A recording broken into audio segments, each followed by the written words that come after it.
Good morning again. Well, we had our sprue check yesterday afternoon and last night. And yeah, I can give it a thumbs up. We will roll back into that in a minute. We'll probably have the sprue review, when I move in and show close-ups of the different little parts and stuff like that.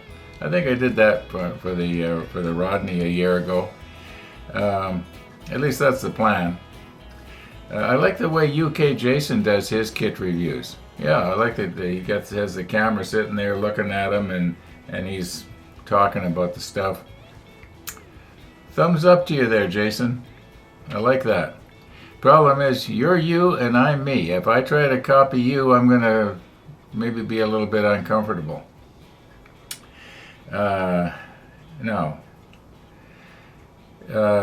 You know what? Let's just roll back and get into it. There's no use me talking about it and then you've shown it to you again. So let's just roll back and you'll look at the sprue check last night. It did not go the way I had planned, but it went.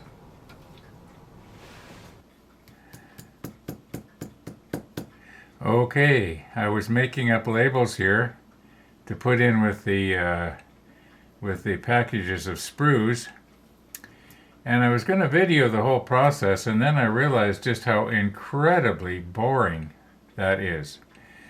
I'm going to be doing a lot of humming and hawing and trying to find labels to match up with the various sprues, which I haven't started to check yet.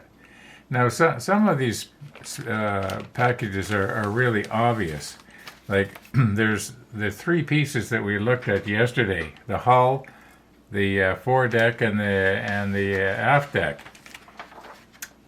So we know that they're here. We don't need to make labels for them, and really we don't need to make labels for these ones. Like, for instance, this one here is obviously this one, and this one here is clearly this one. We don't need to make labels for that. Some of the others, especially the ones that look like this, yeah, we need labels. They're kind of hard to find sometimes, so I've made up a bunch of labels. And the reason it's so late is I've spent quite a bit of time doing the other 36 pages of this manual, which I'm going to run right now, and you can just quickly see them. They'll go through in about half a minute.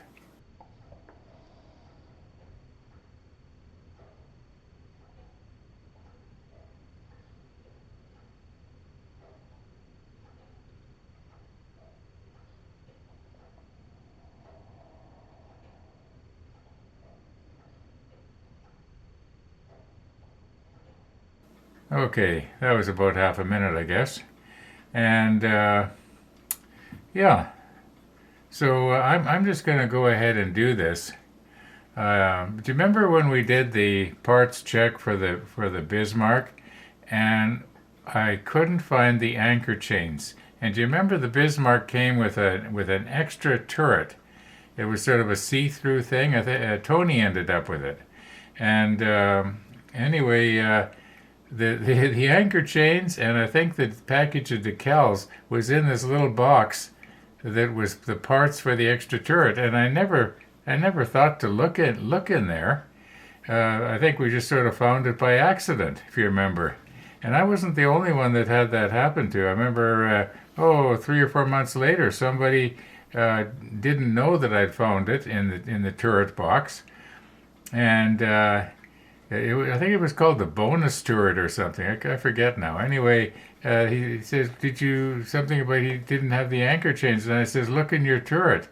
And then he got back very shortly and said, "Yeah, that's where they were." So anyway, okay, I'm sort of reminiscing, aren't I? Here, I'm sort of wasting a lot of time actually. Yeah, I'm just going to go ahead this evening. Cut open all the packages and put labels in with them and just check them off. Being as that I've got this thing photocopied now, or scanned rather, I don't mind if I get little check marks here and there, because I'm just going to be taking the parts out of the boxes and looking for the sprue on the sheet and then check it off. And there's once again there's more than one. Like there's two sprue Ks, or two K sprues, and I must be getting tired. And now they might both be in one package. They might be in separate packages. Then it looks like possibly there's some loose little parts here. An anchor, propeller. I was noticing over here the M sprue. There's four of them, and the N sprue. It looks like there's 10. My goodness. My goodness. And excuse me, the photo. It seems to me that there's quite a bit of photo etch too. It's not going to be all fast and easy like when we put the bow together and stick it in, and all of a sudden we got an extra 8 or 10 inches on our hull. You know, some of this is going to be a lot of work and have nothing to show for it. Anyway, enough yapping here. Well, a sprue like this, I won't put a label in it. It's pretty obvious what it is. The same thing with the little aircraft. I won't bother with them. Okay, like I say, enough yapping. I'm just going to get at it. I don't know if I'll get it done this evening, but this is going to be the extent of our rollback. Excuse me, my voice is going. Yeah, not much of a rollback this evening, folks. I'm sorry. I apologize for that, but I just know that if I was to meticulously go through each one and check it off, it would take probably about an hour. I mean, who wants to sit and watch me doing that for an hour? Mind you, on the other hand, who wants to sit and listen to me yap for about 5 minutes? Okay.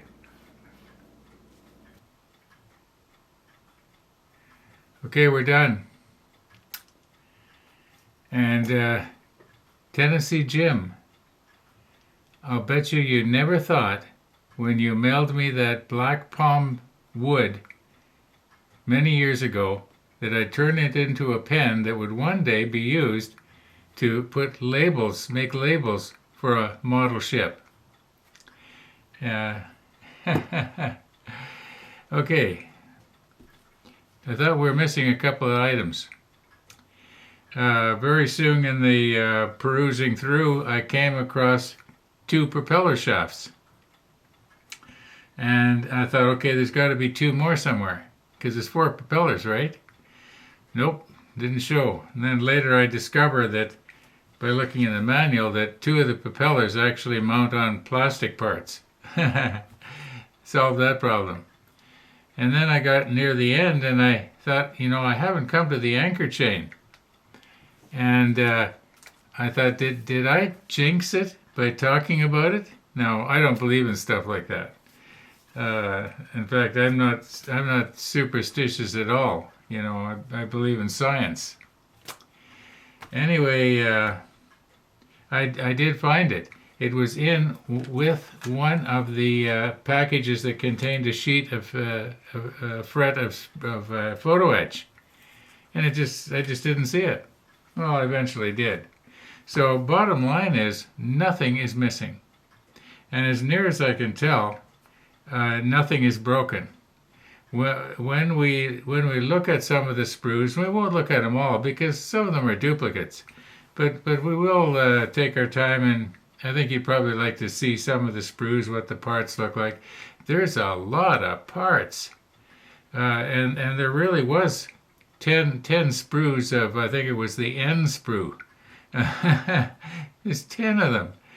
Whoa, a lot of little parts. So, well, we'll worry about it when we get there. We got to finish the Rodney first. Anyway, what do we got here? It's almost 9:30. It's getting on to this old man's bedtime. So I think we'll see you in the morning. Okay, it is morning, and we're back to our Rodney. And, yeah, this is done. Now we've got to make 2 of these. Some kind of a turret. And it's called H46. Now it's pretty obvious which one it is. But I was thinking that there's no little tag, little number tag, but I noticed they got the 46 up here. So I guess if this is 46, this must be 45 right here. Okay. Now,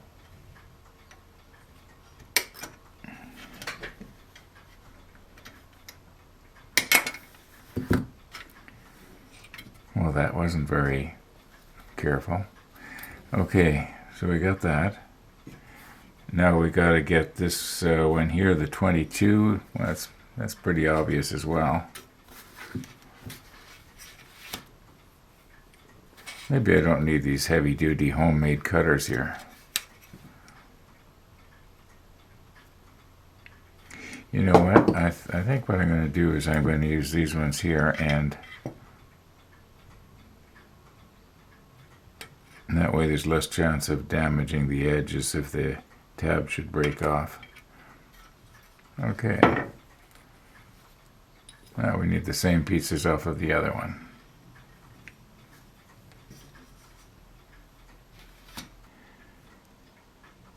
Okay, now a couple of H4s.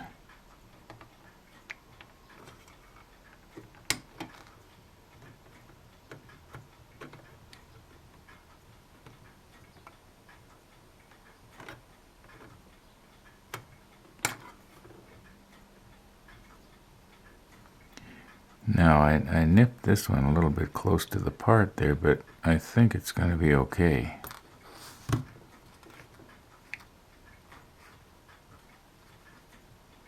Yeah. Ooh, careful, Ron. There we go. Now, this piece here that I was bending over, yeah, I don't know what it is. Some sort of looks like kind of a mushroom vent of some kind. All right, yeah. What is this thing? At first I thought it was a gun turret, but the place where the gun would plug in is closed up. Unless it's a sort of a range finder, for the what do they call it, firing director or something like that. Because this looks like it plugs into the sides here. Anyway, maybe we can look it up on one of the drawings. Okay, I found it. Yeah, there's 2 of them. There's one on the front and there's one on the back. And what they are is they're rangefinders. There's 3 photos here, or drawings. I'll show them to you.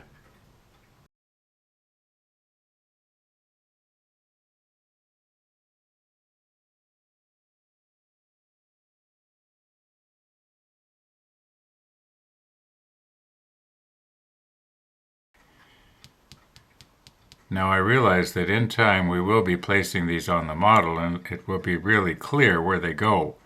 However, until then, one of them goes right here on top of the conning tower and it's facing forward, and the other one goes on the aft section and it's facing backwards. So I'm looking ahead here, and we don't see these things again until we get up to step 26. We'll have done an awful lot of stuff in between then and now. And if you notice in the drawings, there was some sort of a radar unit or antenna on the top. And I would have thought that now is when they would have had us make that. But see, here it is again. There's no antenna. Well, let's go to the back, to the last page. See if we can see it. Okay, yeah, here I can actually see the drawing. There's no radar antenna on this thing. So I guess it could be that what we are building is the early version of the Rodney, before radar. That's what I'm thinking. And I don't care. I just wanted to make sure that I wasn't missing on something because we are going to have to look for some photo etch here. Photo etch D29.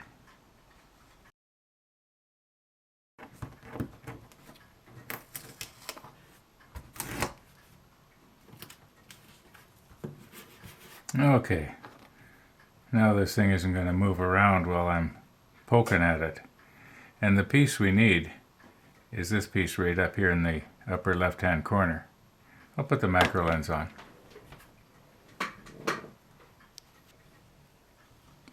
Okay, so I got it upside down because if this tab was over here, it'd be too hard to get the cutter in. So it's a lot easier to come in from this side this way. Now, remember on the last piece we were doing, I can't remember what it was, I couldn't drop the cutter down onto the, from the piece that we need down onto the tab. In other words, where the defining line was, it was really hard to tell. Whereas now it's fairly easy. Okay.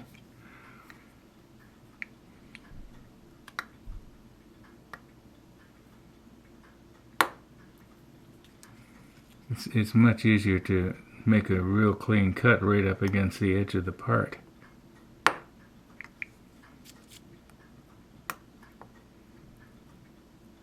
But I get, it was on the propellers, that's what it was.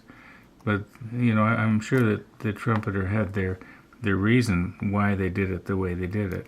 Now, this thing has to be bent to go around the front of our plastic part. Now, we need two of these. So I'm just going to go ahead and get the other D sheet and get it off. Okay, this is embarrassing. What's happened was I just glued these two little bases into the turret part of our rangefinder, and all of a sudden my camera clicked off, and I thought, well, good grief, the battery shouldn't have died. And then I realized I hadn't pushed record and it had timed out. If you don't use the camera for, I think it's like 5 minutes or something, and you can set it for different settings. I think I got mine set for 5 minutes, and if I don't use it in 5 minutes, it automatically shuts down. Well, it shut down or put itself to sleep or something. Probably sleep, because all I had to do was just push the record button and it came back to life again. But what I was saying was that the applicator is crooked because I had adjusted it so that it went too far down into the bottom of the jar, and I guess it sat like this overnight. I'm just going to do one of these on camera here, and then I'm going to do the others off camera because it's too hard to see if I've got the angle right. Holding it like that, it looks pretty good, but I'll be able to tell better if I can hold it up to my eyes, if you know what I mean. So I'm just going to go ahead now and put the other three in. Yeah. Okay, there's a little detail.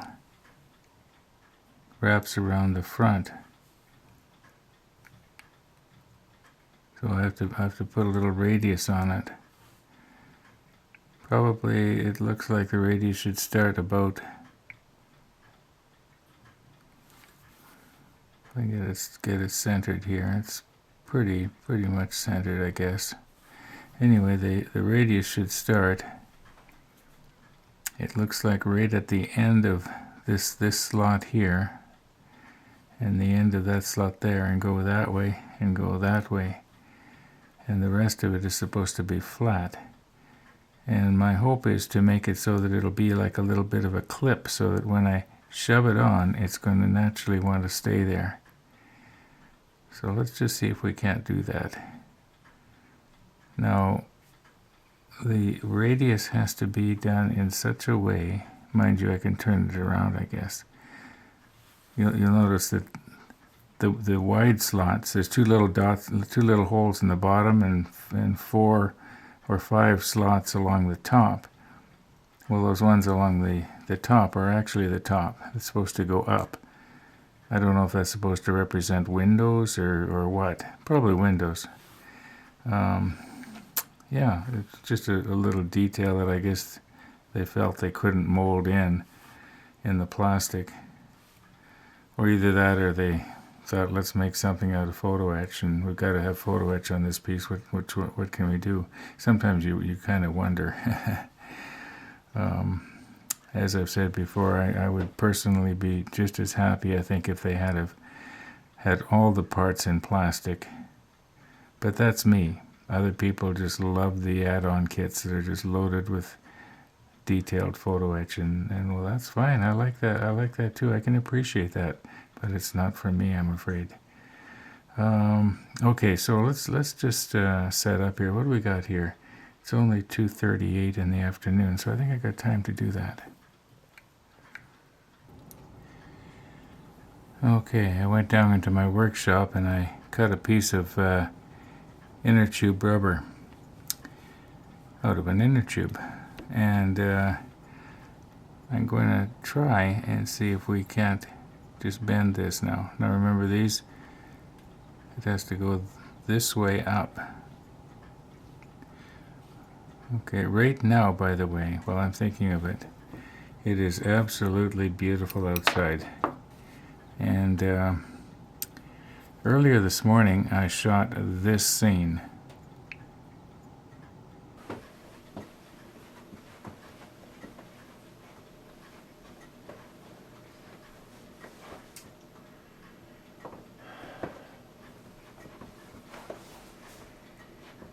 Well, I gotta tell you, this has been a depressing winter. It's snowing again.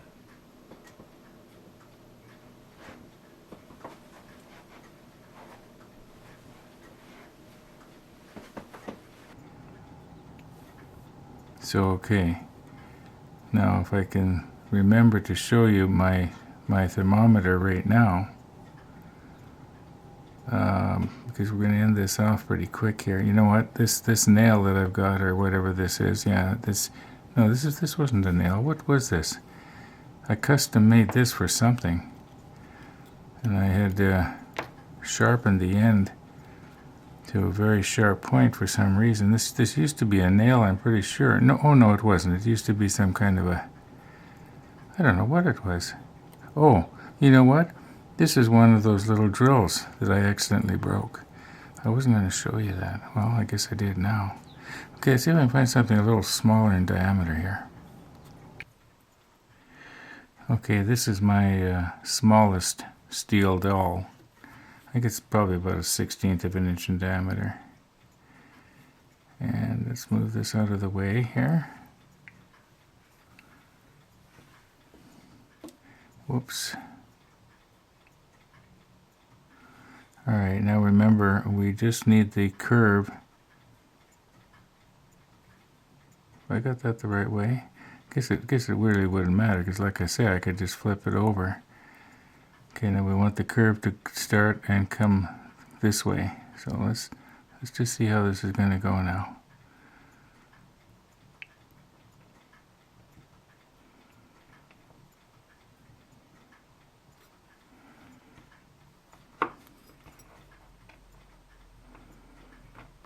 Well, it's that rubber is too hard. I wouldn't think so. Maybe it's old. It actually is an old inner tube. Yeah, that's it's got to go a lot more than that. Well, you know what? Maybe what I should do is just take and pick it up and bend it around the shrink wrap on Tony's tweezers here. Yeah. Yeah, that's what I'm going to do. I'm just going to eyeball it here and hope for the best. And then we'll try it on, see if it works. Now, how could something that is actually so simple end up being such a complicated fiasco? That's not the right way. Let's go this way.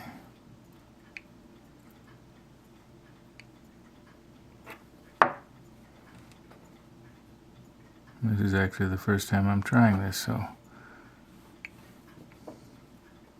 this photo etch is harder than I thought. It could be that maybe what I should have done is annealed this this part right here, because I think it almost is gonna look better. Let's see if I can get this up here. I think it'll almost look better without this thing on there, because it would have been good if I could have got it to, you know, it's, well, maybe I could bend it a little bit better here, sort of straighten it out.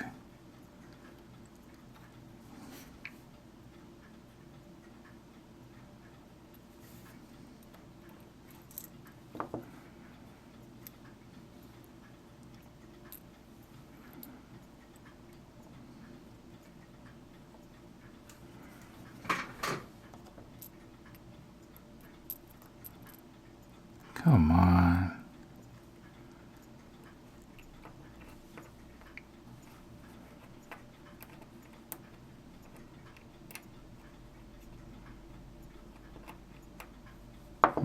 Some better, but not really. Got this gap here.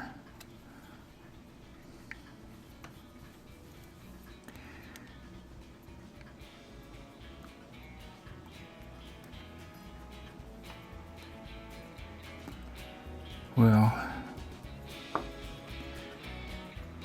maybe once it's all painted with the flat paint.